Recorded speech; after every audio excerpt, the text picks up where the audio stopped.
जय जिनेंद्र दोस्तों आज हम इस वीडियो में बात करने वाले हैं जो राहु अपना नक्षत्र परिवर्तन करने वाला है। जी हाँ दोस्तों, बहुत सारे लोगों ने ये सभी जगह पर हल्ला मचा दिया कि 24 नवंबर को राहु ने शतभिषा में एंट्री कर ली है। लेकिन दोस्तों हमारे हिसाब से 3 दिसंबर को राहु शतभिषा नक्षत्र में जाने वाला है। उससे पहले जो एंट्री की है, मैं हमेशा ये कहता आ रहा हूँ कि राहु केतु के लिए हमेशा हमें ट्रू नोट लेने चाहिए, ना कि मीन जो है नोट्स लेने चाहिए। जितने भी लोगों ने 24 तारीख के आधार पर राहु के शतभिषा नक्षत्र की बात की है, उन्होंने उसमें मीन नोट्स का प्रयोग किया है। इसके बीच में क्या डिफरेंस है वो मैंने कई बार पोस्ट के माध्यम से भी बताया है, क्योंकि इसमें हम झटकों को इंक्लूड नहीं करते हैं। लेकिन राहु केतु जब वक्री हमेशा ही रहते हैं तो कुछ झटकों के साथ उनमें ड्यूरेशन का फ़र्क आ जाता है। तो इसलिए 3 दिसंबर को राहु शतभिषा नक्षत्र में नक्षत्र परिवर्तन करेंगे और शतभिषा नक्षत्र उसी पल से आपको राहु के शतभिषा नक्षत्र के रिजल्ट देखने को मिलेंगे। लेकिन अभी आप फिलहाल देखोगे ऐसा कोई भी आपको रिजल्ट देखने को नहीं मिलेगा। तो जो शतभिषा नक्षत्र है वो बहुत ही पावरफुल राहु का ही नक्षत्र माना जाता है। राहु स्वयं कुंभ राशि में भी अच्छा माना जाता है, तो इसी नक्षत्र में अपने रिजल्टों को वो 100 गुना ज़्यादा बढ़ा देगा, क्योंकि इस नक्षत्र की जो क्वालिटी है वो भी 100 गुना ज़्यादा पावरफुल वाली होती है। 100 हाथियों की ताकत होती है उसके अंदर। तो राहु अपना जो फल है वो 100 गुना बढ़ाने वाला है। अब चक्कर ये है कि शनि जो है वो अभी 28 नवंबर को जो है मार्गी हो जाएगा। अभी वो रेट्रो चल रहा है, तो इससे जो है जो शनि अभी राहु के साथ मिला हुआ था उसका थोड़ा सा प्रभाव आगे की ओर बढ़ जाएगा। यानी शनि राहु के कार्यों में इंटरफेरेंस नहीं करेगा। अभी शनि ने राहु को रोका हुआ है। जब शनि रेट्रो होता है तो वो किसी इंसान की जिम्मेदारियों को रोकने की कोशिश करता है, यानी उसके पीछे राहु बैठा हुआ है, इसलिए राहु की जिम्मेदारियों को उसने रोकने की वहाँ पर कोशिश की है। यानी जो बुरे फल राहु बहुत ज़्यादा दे सकता था, शनि ने कहीं ना कहीं उसको कंट्रोल किया है। लेकिन जैसे ही वो मार्गी होगा तो राहु के फलों से वो अपना हाथ खींच लेगा पीछे की ओर। तो राहु से उसको अब राहु खुद अपने हिसाब से ही चलेगा। वैसे वो शनि के घर में है, थोड़ी सी शनि के इशारे से ही चलना पड़ता है, क्योंकि कुंभ राशि जो है शनि की अदालत मानी जाती है। लेकिन अदालत में भी कई बार जो है गवाह होते हैं या फिर मुजरिम होते हैं, कई बार ऐसे होते हैं जो सही नहीं होते, हो हल्ला मचाते हैं। तो राहु हो हल्ला मचाए बिना कैसे रह सकता है, तो वो अब ये दिखाने की कोशिश करेगा।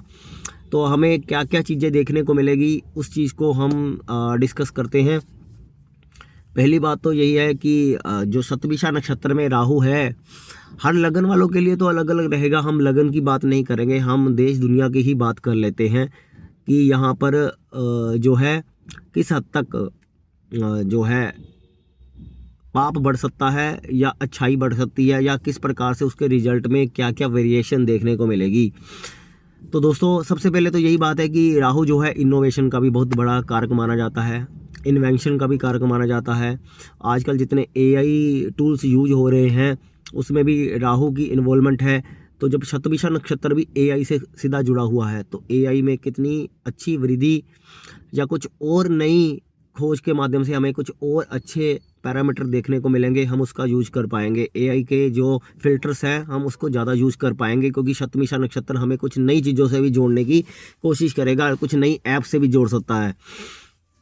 और लेकिन हाँ, दवाइयों के क्षेत्र में भी यहाँ पर कुछ क्रांतिकारी परिवर्तन देखने को मिलेंगे। कुछ मेडिकल लाइंस में भी इसका प्रयोग वहाँ पर आपको देखने को मिलेगा। तो ये सब बातें उसके साथ होंगी। और दोस्तों सबसे महत्वपूर्ण यहाँ पर ये देखने को मिलेगा कि जो राहु शतभिषा में जाएगा, यहाँ पर शनि और राहु क्योंकि आप साथ साथ पड़ोसी की दीवार पर बैठे हुए हैं, तो जैसे ही 3 दिसंबर के आसपास वैसे ही घना कोहरा और जितनी भी ठंड की प्रवृत्ति है वो तो बढ़ने वाली है। वैसे भी दिसंबर में बढ़ती है, लेकिन जब अब शनि शतभिषा में आ जाएगा तो कोहरा इतना ज़्यादा पोल्यूटेड एयर कर देगा, इतनी ज़्यादा पोल्यूटेड एयर कर देगा, और हो सकता है इसमें कुछ ऐसी बीमारी भी जन्म ले ले जिसमें सांस की तकलीफ़ बहुत ज़्यादा बढ़े।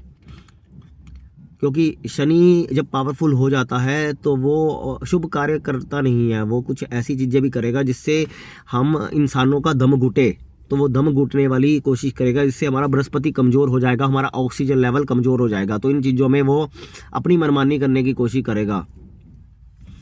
और कुछ क्योंकि अभी जब शतभिषा में जाएगा तो अगर हम नेचुरल कुंडली में देखें तो वो 11वें घर में रहेगा, मेष लग्न की, तो वहाँ से उसका एस्पेक्ट तीसरे घर में भी रहेगा, सप्तम में रहेगा। तो पड़ोसी देशों के साथ जो हमारे हालात हैं वो बिगड़ सकते हैं, या कुछ ना कुछ ऐसी कम्युनिकेशन विवाद भी हो सकता है, फाइट भी किसी ना किसी क्षेत्र में देखने को मिलेगी। और डिस्ट्रक्शन की संभावना इस टाइम पे ज़्यादा रहेगी, जब राहु शतभिषा में रहेगा डिस्ट्रक्शन कहीं ना कहीं रहेगी। तो कोई एक ऐसा हादसा भी देखने को मिल सकता है, चाहे वो ट्रेन का हो चाहे वो प्लेन का हो, ऐसा हादसा भी आपको देखने को मिलेगा जिसमें हताहत होने की संभावना ज़्यादा रहेगी, क्योंकि इसकी दृष्टि सप्तम पे पड़ेगी। और सप्तम भाव जो है आपको पता है कि सामूहिक लोगों का ये भाव है, पब्लिक प्लेटफार्म का ये भाव है। तो आम पब्लिक के जीवन में त्राही होने की संभावना रहेगी, बीमारी भी फैल सकती है या कोई डिस्कशन घटना भी हो सकती है। तो ये राहु शतभिषा नक्षत्र बहुत पावरफुल होकर नुकसान भी बड़े लेवल पर करने वाला है, बड़े लेवल पर करने वाला है दोस्तों। तो अवेयर हमें यहाँ पे रहने की ज़रूरत है। जो फ़ायदे हैं वो सिर्फ टेक्नोलॉजी या अन्य चीज़ों से ही रिलेटेड है, लेकिन नुकसान है वो बड़े लेवल पर हैं। और हमें अपने बृहस्पति को अच्छा रखना है, क्योंकि राहु जब भी शतभिषा में आएगा तो बृहस्पति को कमज़ोर कर देगा। आपकी कुंडली में जितना भी प्रबल रूप से बृहस्पति बैठा हो तो वहाँ पे दिक्कत करेगा। तो बृहस्पति को अच्छा करने के लिए आप सत्यनारायण भगवान की कथा कीजिए, विष्णु सहस्त्र नाम का पाठ कीजिए, विधि विधान से कीजिए। कहना और करने में बड़ा अंतर है। मैंने बोल दिया विष्णु सहस्त्र नाम आपने ऐसे पढ़ लिया, उसका नहीं है, उसकी विधि जानकर उसके सही तरीके से करें, कैसे भी उसको किया जाता है। इसलिए वो कर्मकांड वाले पंडित जी से पूछ के कैसे विधि से करना उसको कीजिए। अगर ये सब पाठ नहीं कर सकते तो आप सामान्य चीज़ों से भी उसका लाभ ले सकते हो। लेकिन इस समय में आप केले की जड़ या हल्दी की गांठ प्रयोग कर सकते हैं, अपने पास रख सकते हैं, अपने गले में धारण कर सकते हैं, जिसमें बृहस्पति का तत्व हमेशा ही आपके साथ जुड़ा रहेगा। तो दोस्तों अभी इतना ही, आगे कुछ और वीडियो में कुछ और जानकारी तथ्यों के साथ लेकर आएंगे। अभी मोटा मोटा मैंने आपको यहाँ पर बताने की कोशिश की है। धन्यवाद। वीडियो पसंद आए तो वीडियो को लाइक करें, चैनल को सब्सक्राइब करें।